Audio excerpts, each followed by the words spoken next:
Hello everyone, welcome to our YouTube channel. In this video, we will guide you through the process how to activate Verizon Travel Pass.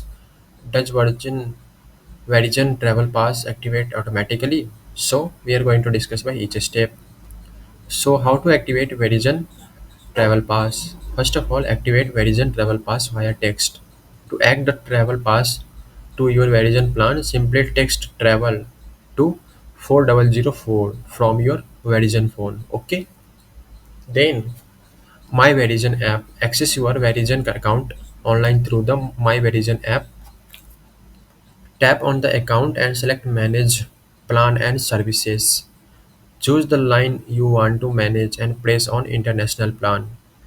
Pick and add a new plan. Follow the prompt. Okay. Does Verizon Travel Pass activate automatically?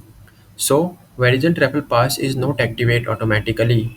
It it is triggered when you use the phone in a travel pass country for call, text or data. To avoid accidental travel pass activation while abroad, you can turn off roaming in cellular data option or use the airplane mode with Wi-Fi calling when necessary. Okay.